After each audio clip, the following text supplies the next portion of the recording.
Okay. Everybody ready? Take that as a no. Ready for what? We got those notes today. If you're quiet and follow along and participate, which you normally are, we should finish these today. And we'll finish with a 6-minute video by John Green. Anybody know who John Green is? He talks really fast. The guy that talks fast.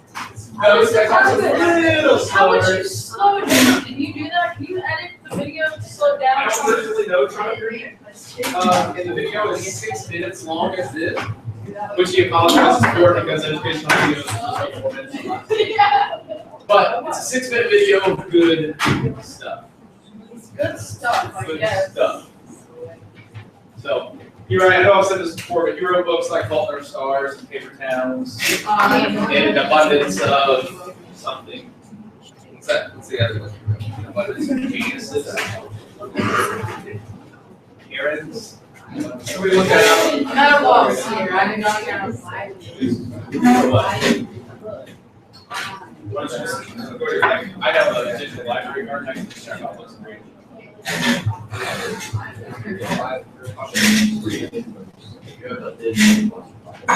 Library card, where I can check out audiobooks and ebooks on my phone or tablet, so I don't have to pay for books. All right, what's tax deduction? First question I asked you yesterday. Are they deductible? All right, I'll rephrase it.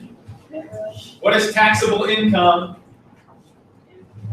Total income of an individual minus deductions. Total income minus deductions equals taxable income. So deductions are things that lower your total income. Give you your actual taxable income. What's an excise tax?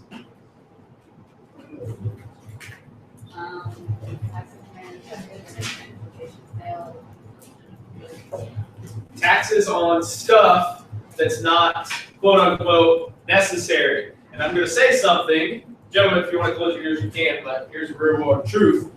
Tampons are excise tax as an unnecessary item of life. I'll do it. I'll do it. Yeah.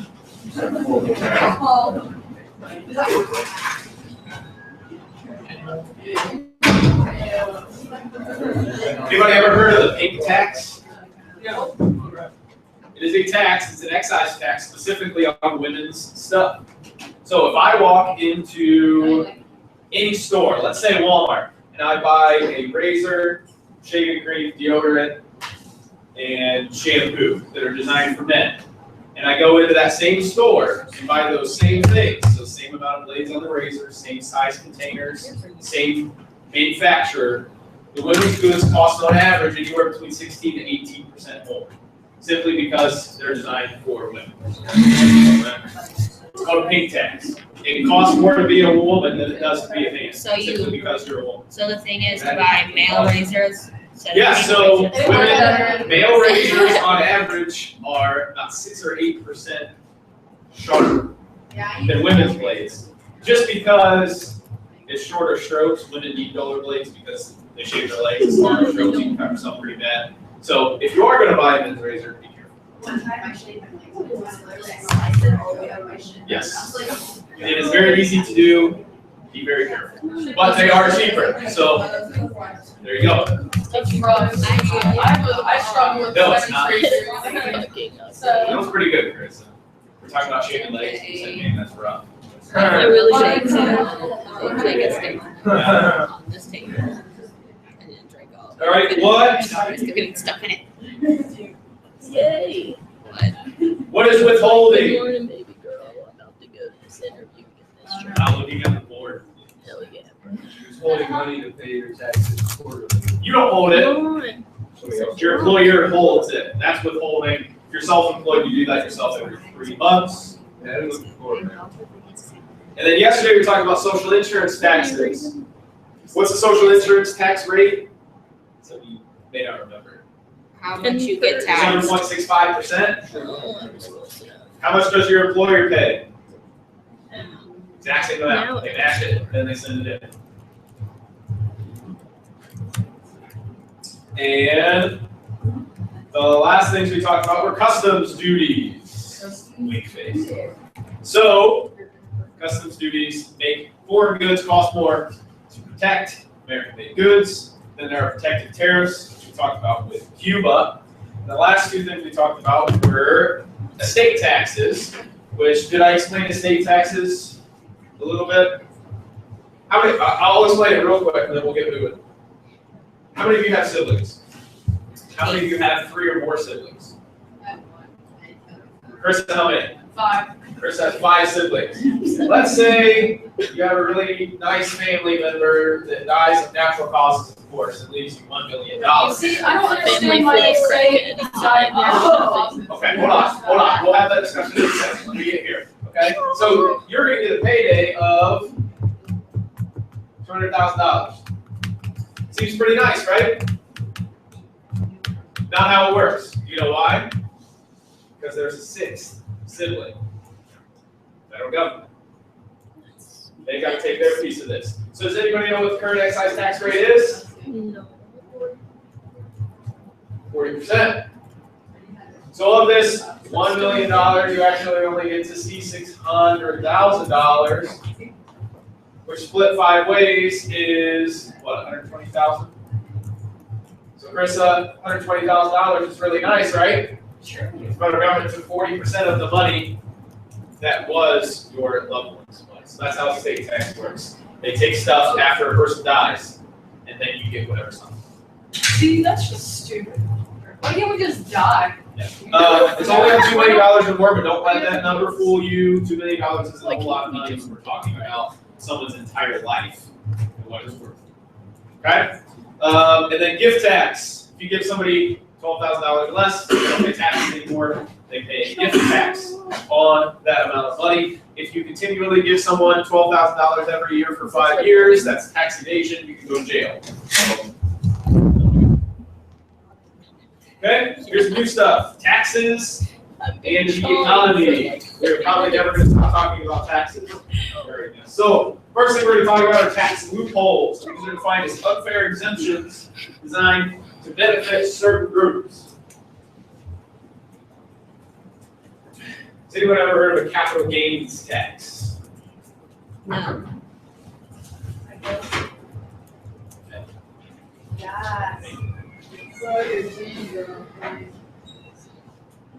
All I'm saying is if you're going to come in late with an iced coffee and it's not for me, it's pretty rude. So sorry, I didn't know it was going to be. It's all right. If anybody doesn't need coffee, it's me. But tax loopholes. There's no capital gains tax. What happens is you make a bunch of money. You use that money to invest in something. You make money from that investment. The government re-taxes the money you make from the investment. So think about that. They tax your income, so you have this money left. So your money's already been taxed. You invest that money, and you make money. The government then taxes your money again because you made money with money that's already been taxed. Pretty crazy, right? Hopefully, every single person in this room has to deal with that because that means you are very extremely, exorbitantly rich. But sort of unfair. So the rich usually invest their money in the United States and have whatever money is made from that kicked out to an international bank account, which bypasses federal tax laws because interest gained or money made on already taxed income can be sent overseas and then come back through a transfer, and they don't get charged capital gains tax anymore. Okay? Sounds pretty shady, right? On both sides. Charging it in the first place and then evading it. So if they catch you doing this, there's not much to do because it's not illegal. All right? But if for some reason you say, I'm only doing this because I don't want to pay taxes, then it's tax evasion. But this is what's known as a loophole. It's where you bypass something that's in place so that you don't have to pay taxes. Okay? Here's a couple other examples. Declaring business losses. So you buy a business and say, hey, I lost $1 million. You file taxes on $1 million lost, but you actually made money. So if you declare business losses, you don't have to pay any income tax because your income is 0 or less. So what happens is people take those earnings for their business, put it on their personal side, which they're already going to pay the highest tax bracket, and then their business amount is 0, so it's not taxed at an even higher rate. Does that make sense? Good. Or investing in tax shelters. Anybody know what a tax shelter is? A shelter full of taxes. It's where you invest money in something that is tax exempt. Dang it. Or doesn't have to pay taxes. Or if you invest money overseas. Okay, so nonprofit organizations. You invest a bunch of money in nonprofit organizations, or you give a loan to a nonprofit organization, they don't pay tax. So it's a tax shelter. You don't have to pay tax on that. And yes, people make money off of nonprofit organizations. It's a cruel world out there. Tax reforms. Tax reforms are basically things that are designed to close those loopholes. All right? 1986. Anybody know who was president in 1986? Nixon. Ronald Reagan. Reagan. I was there. I was almost there. Ronald Reagan. After him, George H.W. Bush, then Clinton for A and W. All right, so 1986, the number of tax brackets, tax shelters, and tax credits were reduced. So the number of tax brackets we have currently, so 10, 15, 18, 25, 35, 39.6, used to be double. There used to be twice as many. So they shrunk those down. Tax shelters, so they took away the ability for some people to invest in certain nonprofit organizations or their ability to invest in certain markets outside of the United States. And tax credits, which we haven't talked about exclusively yet, but we're going to get to today. The difference between a tax deduction and a tax credit is that a tax deduction takes away from your taxable income, or excuse me, your total income, right? A tax credit is simply a gift. Like if you get a tax credit for $2,000, the government's giving you $2,000. It's not taking away from any part of your income. How do you get that? Being a full-time student, you'll get an educational tax credit. Having a kid, an educational tax credit. Buying a house gives you tax credit. But if I do that all the time. You get a big return for 1 year. Yeah, man. So you're giving all these people who don't really work on the like $1,000 that they have. How does that work? Does it come out of the United States debt? I'm curious, 'cause there's what, 300 million people in America. If everybody gets a tax return, most everybody gets a tax return. Actually, give me a second.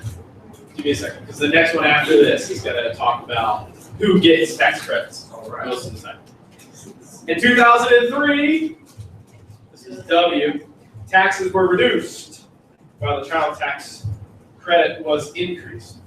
So the percentage of your income that would be taxed was reduced.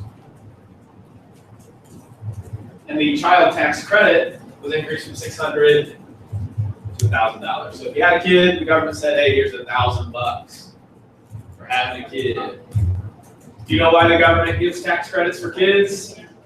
Because they need you to have kids. Why? Because they need to pay taxes at some point in their lives as well. So it's rewarding you for creating new population, which is going to help sustain the economy.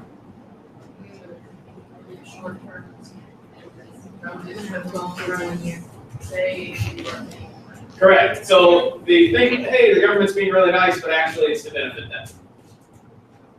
It's to benefit. Okay? The population in the United States is actually slowing down very significantly. Average amount of kids that have been had in the last 10 years is 1.83. Well, got you gotta think about, there used to be families that had 12 to 8 kids, and that was not unbelievable. That was not crazy. Like my mom was one of 8, my dad was one of 6, my grandma was one of 10.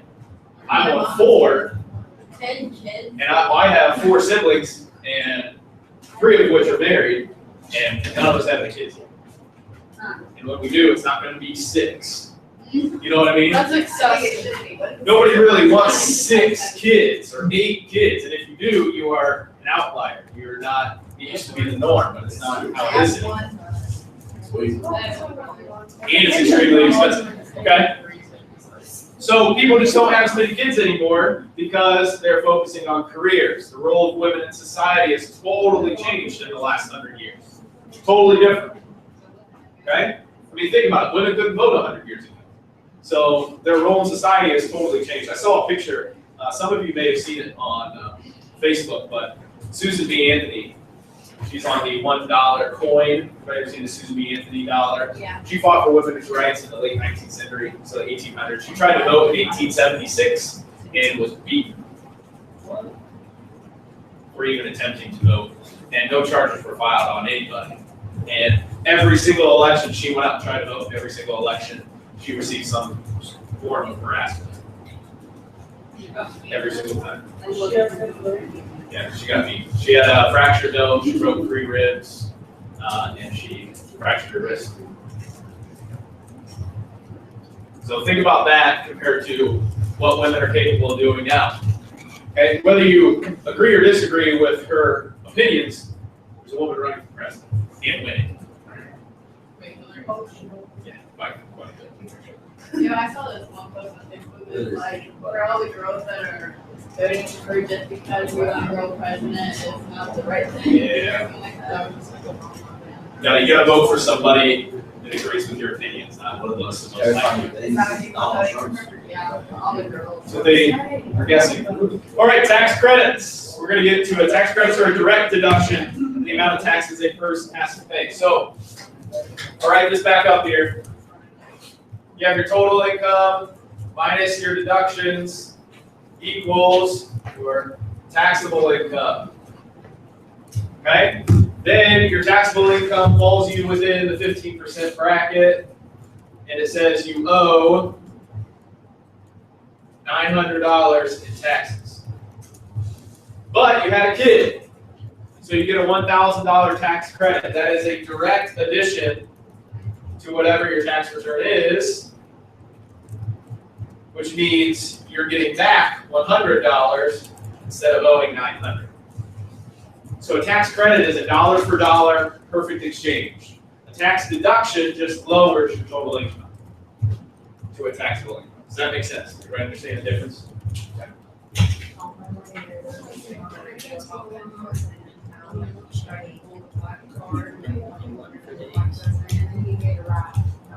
Did he? All right. Examples of tax credits: child tax credits. I'm going to talk about educational tax credit if you're a full-time student or you have a dependent who is a full-time student. And then there's earned income tax credit.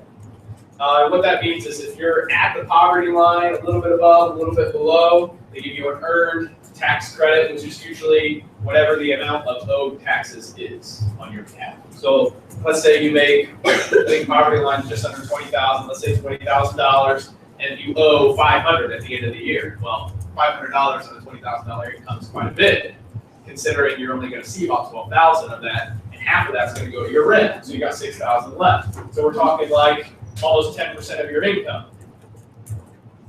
So what they do is they give them an earned income tax credit. Say, hey, you worked the whole year, you did everything correctly, here's $500 tax credit, and we zero it out. Okay? So earned income tax credits can only be earned by people that are working, that do have viable legal employment. And these tax credits are generally only used by taxpayers in lower income brackets. Tax.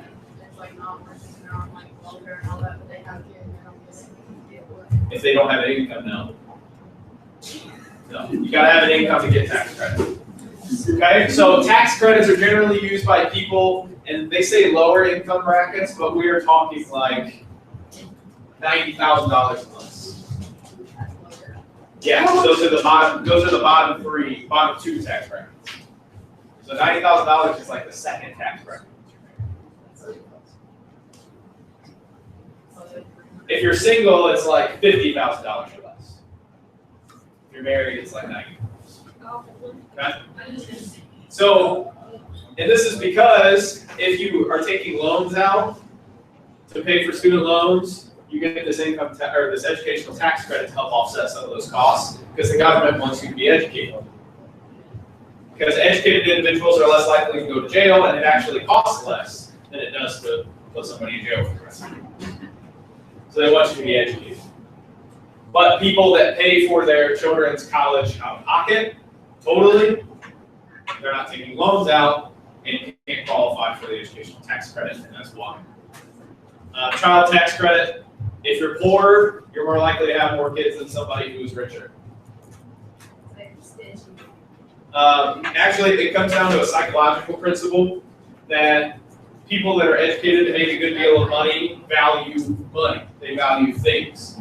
People that don't make a lot of money value people. They value family. So the bigger their families, the more wealthy they feel. Okay? Does that make sense? It's just psychologically speaking, that's how it goes. It's the same thing like if your car breaks down, where are you going to take it? To a shop. But there are a lot of people who are at the poverty line that say, I'm waiting on someone to fix it. So they're waiting on a friend or somebody they met or a friend of a friend or a family member to fix it. Because they can't, or they fix it themselves. So they have people that help them. They don't value the money to fix it. They value the people that can fix it. So that's how it works. All right, here's a quick video we're going to watch about tax credits, tax deductions. Everybody wants to know the tax code. Two of the most popular and legal ways of reducing your obligations to Uncle Sam are tax deductions and tax credits. Though these two terms are often used interchangeably, they're very different concepts with very different impacts on the taxes you pay. A tax deduction is a legal way of reducing your taxable income. Common deductions include personal exemptions, mortgage interest, and contributions to retirement programs like IRAs. Deductions are commonplace, and almost every taxpayer in the U.S. is allowed to take some deductions on their tax return. You can usually measure the value of the deduction by calculating the size of the deduction multiplied by the rate of your marginal tax bracket. If Judy has $50,000 of income and $10,000 in deductions, Judy will only be taxed as though she made $40,000. In this case, if Judy's tax rate is 25%, her tax savings would be equal to $10,000 times 25%, or $2,500 less in taxes owed to the government. A tax credit is a direct reduction in the amount of taxes that a person must pay. Tax credits are less common for individual taxpayers, but the Earned Income Credit and Child Tax Credit are available to people whose earnings fall below a certain level. Taxpayers can also take advantage of credits for education expenses, some energy-efficient products, and first-time home purchases. If Judy qualified for a $10,000 tax credit instead of the $10,000 tax deduction, her tax bill would be reduced by the whole $10,000 versus only $2,500 for the tax deduction. In other words, a tax credit gives Judy a 100% dollar-for-dollar reduction in the total tax owed. Because tax credits are so powerful, the government is very hesitant to grant them. So they tend to be small and available only in very specific circumstances. Even if they aren't as good as tax credits, tax deductions are still valuable. Holding on to more of your money is one of the keys to building wealth. So it is important to understand the differences between deductions and credits and apply as many of each as you can qualify for. Yes. Is it you get it for like the power stuff? There's someone like down the street from me that like pretty much the whole roof is solar panels, and they like put that in there. They good. Assurant over there, they put in those big solar powered carports for all their employees. They spend a bunch of money on it. It saves them almost 70% on their electricity bill every year. They told me that like And they get massive tax credits for that. Massive. So they're going to pay for them in 5 years. They're going to double their money in 10. It's pretty crazy. Now, if we had massive amounts of parking lots, it might be feasible to do here, but we're also spending public money here. The public doesn't want us to do stuff like that, even if it would make sense in the long run. What's up? What else? For energy, like if you drive a hybrid vehicle, if you harness solar power, if you use wind energy, if you if you use geothermic heating and cooling for your home, which is where basically you drill a hole thousands of feet long, and the temperature of the ground at that point is between 68 and 70 degrees, and you create a wind tunnel and put that throughout your house. So in the wintertime, it'll be 68, 70 degrees, and in the summertime, it'll be 68 and 70 degrees all the time. But you'll never have to use gas, and you'll never have to use electricity. But it costs a lot of money to dig a hole 2,000 feet long. Unfortunately, you don't get it for wood burning because, according to the government, wood is not a sustainable resource and it pollutes the air. So coal is definitely nuclear energy on some levels. Nuclear fission, possibly with a nuclear reactor, definitely. All right. Now let's talk about borrowing money, something everybody is very good at. All right. So as we all know, the government is allowed to borrow money in addition to the money they take in from taxes. All right. And sometimes governments have to do this. For example, businesses usually lose money for the first 2 years before they start seeing any revenue at all. But there are other ways the government can make money other than income tax. First, it's called a security. Okay? The government borrows money by selling securities. These are bonds, notes, treasury bills. Bonds are probably going to be the only ones that you ever see. All right? Savings bonds. I know we talked about this a little bit on Friday. I think we talked about it on Friday. Is that kind of like a CD? Sort of, but the banks sell CDs, the government sells securities. Yeah. You have to decide whether you're going to pull it or whether you're going to roll it over and keep the interest. Yeah. So CDs you can't touch. Bonds you can't touch either. So basically what a bond is you go normally to a bank and say, hey, I want to buy a whatever dollar amount savings bond. Basically, you're giving a small loan to the government to use. And then after a certain period of time, the government will pay that loan back plus interest. And it's usually a pretty good interest rate. The trade-off is you can't touch it for usually a long time. It's like 10 years, 15 years. Okay? Yeah, usually bonds are much smaller than that. And rich people typically don't want to invest in the government because they want the government to be smaller.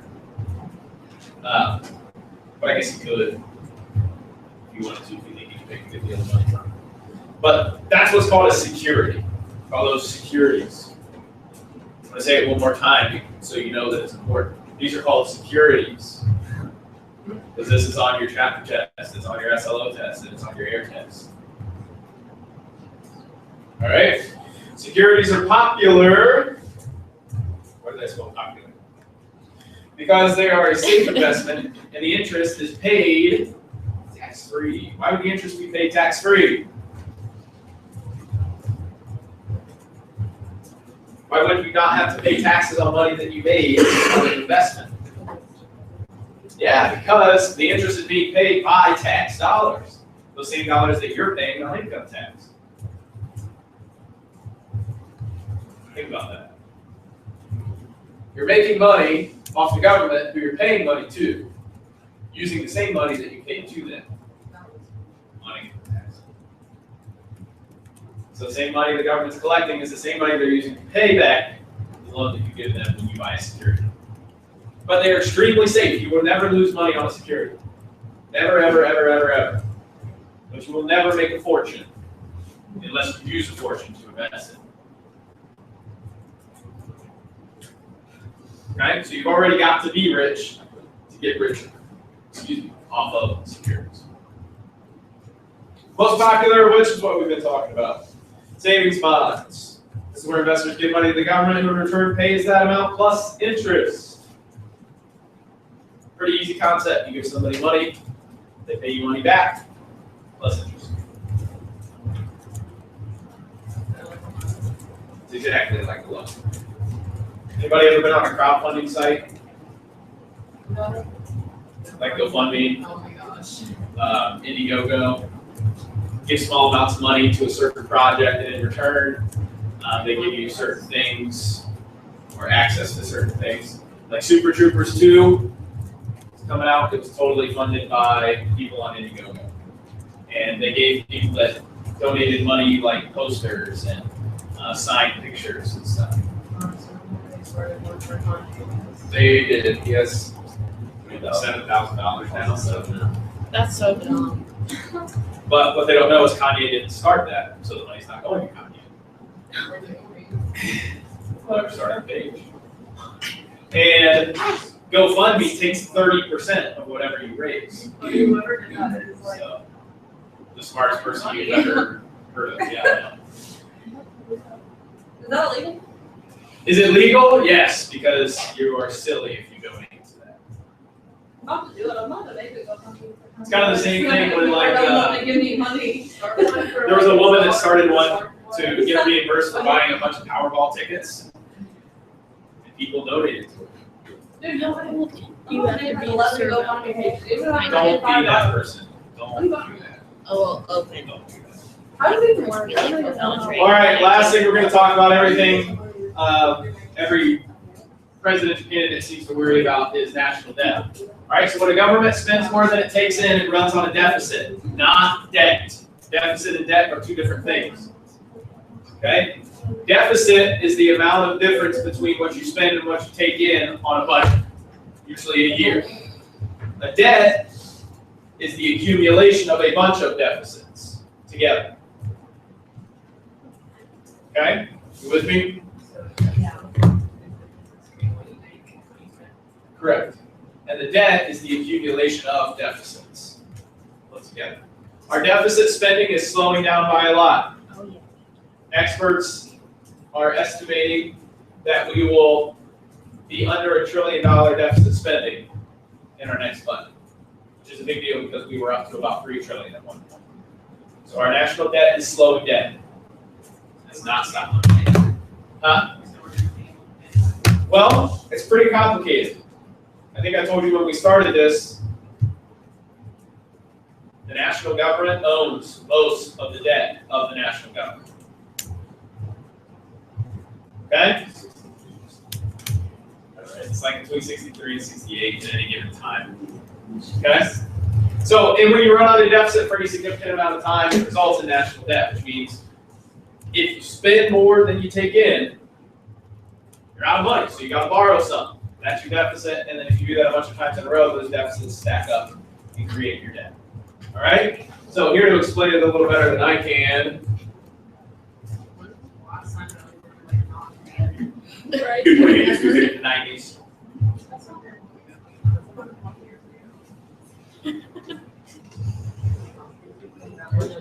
Good morning, Mr. President. So one of the biggest issues in global politics these days is government debt and deficits, which is a particularly big deal in the United States because of the presidential campaign and also because of the looming fiscal cliff. And if you'll no doubt remember, I received a bronze medal in economics at the 1994 Alabama State Academic Decathlon, meaning that in 1994, I was the third best 17-year-old economist among all C students in the state of Alabama. So not to brag or anything, but I'm pretty qualified to explain this stuff. Okay, so ideas of debt and deficit. Debt is the total amount of our outstanding liabilities. Deficit, or occasionally surplus, is the difference between what the government spends and what it takes in. Right, so in the United States, our current national debt is around $16 trillion, which sounds like a lot of money, and it is. So let's break this down. The largest single holder of U.S. government debt is actually the federal government itself, because trust funds like Social Security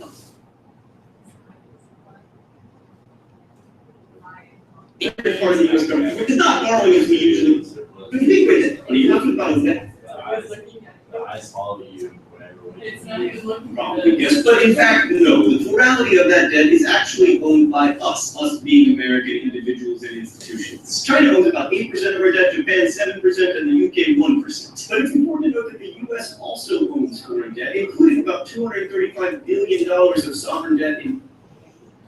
Together, for every $1 of US debt that's owned by a foreign country, we own about 89 cents of foreign debt. So you can't really think of government debt the same way you think about like a family owing money to a credit card company, because in that situation, the family owes money to someone else. But in the case of US government debt, we mostly indirectly or directly owe money to ourselves. So our national debt is a very large number, but at least at the moment, it is not a very large problem. Like in 2011, we paid about 3% total interest on our debt. In 2012, it will be even less because our debt is incredibly cheap right now. I mean, heck, in some ways, it is literally cheaper than free. Right now, the yield on a one-year treasury bond is 0.17%. Okay, two very important things to note about the debt. First, China can't like call in our debt on a day if it's choosing. If I buy a $100 one-year treasury bond today, I'm going to get that $100 back along with my 17 cents in interest in 1 year. I can't call after a month and be like, give me my money back. So despite what you hear from a lot of political commentators, that is not really a risk to the US economy. Secondly, you may have heard people say the government should be run like a business. It should never spend more than it takes in. Yeah, no, that is not how businesses are run. Like say that tomorrow I invent a Marty McFly hovercraft skateboard. In that situation, I wouldn't wait 20 years until I'd sold enough DFTBA posters to build my Marty McFly hoverboard factory. I would just borrow the money and build the factory immediately so I could start selling hoverboards and swim in a sea of $100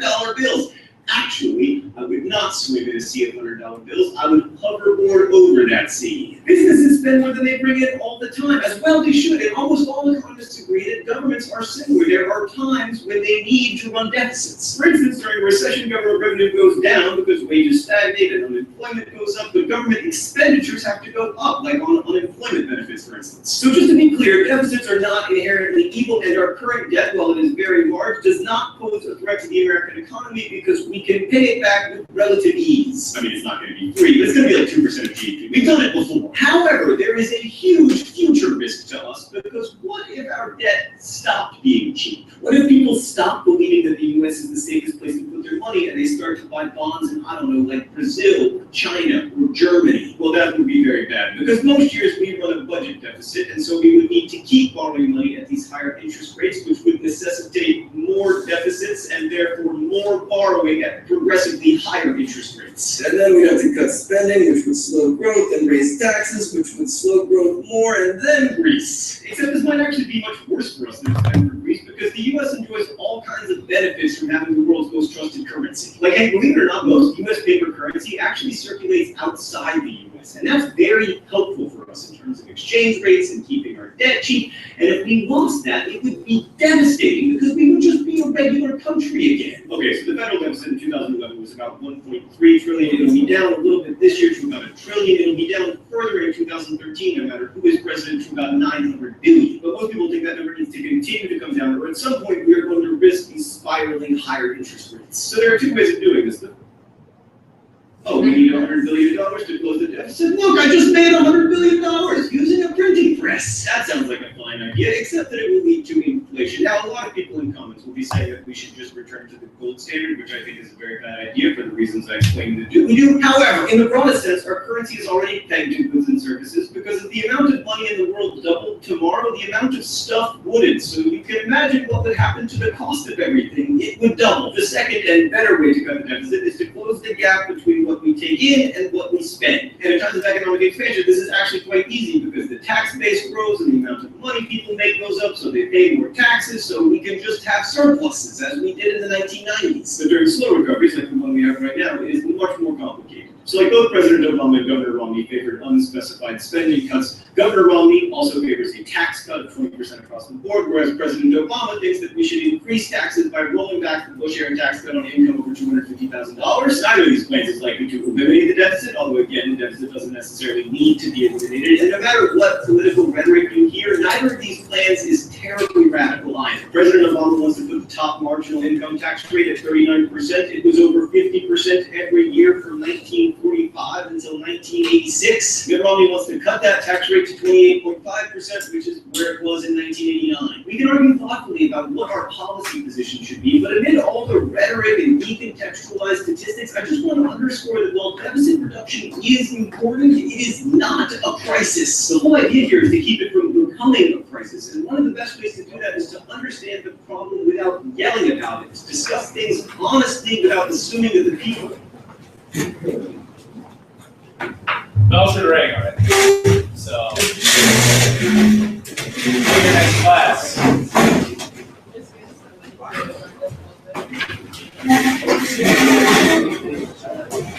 He explains something that's almost impossible to explain. Maybe you understand, maybe you don't.